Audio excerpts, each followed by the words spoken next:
So I'm going to read this article, and after I'm done, I'm going to let you know what I think. So with the departure of Jonathan Majors, Kang's MCU future is still up for question, but thankfully Marvel just cast the best possible replacement for the villain.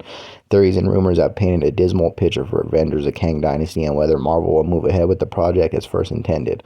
Having the main star depart the project is one thing. There are plenty of recasting possibilities that make the character even more appealing, but the lackluster reception of Kang in his cinematic debut, Ant-Man and the Wasp: Quantumania, has cast some doubts on his viability as an arc villain.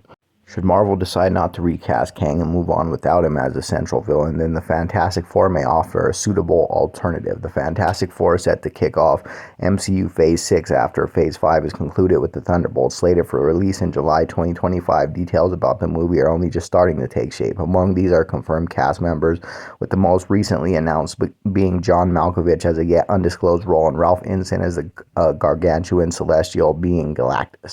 Galactus is a massive Marvel villain and more well-known than Kang. I agree. Galactus is one of the most iconic Marvel villains whose cinematic career was marred by the ill-advised portrayal of the villain as a giant space cloud in the Fantastic Four: Rise of the Silver Surfer. Anticipation for Marvel's no doubt more comic-accurate depiction is therefore at an all-time high, which is a level of enthusiasm that Kang does not seem to inspire.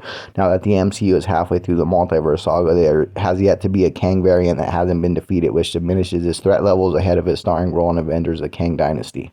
The same cannot be said for Galactus, whose level of threat is practically self-evident. This is largely thanks to how well-known the villain is in comparison to Kang, with Galactus' size and power helping to make a greater impact than the comparatively diminutive Kang.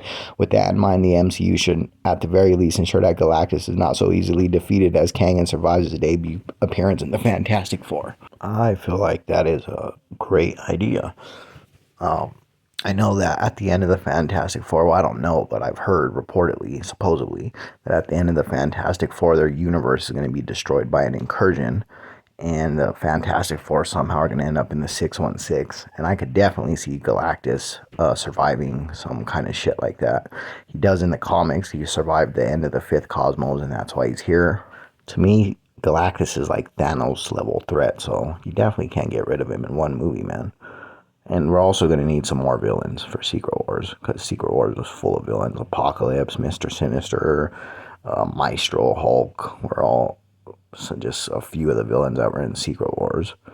I also agree with them saying that Kang's threat level is being diminished by him repeatedly getting defeated. He Who Remains killed all the other Kangs in the whole universe, but he couldn't fight Loki and Sylvie. He just dies because of some Loki bitch.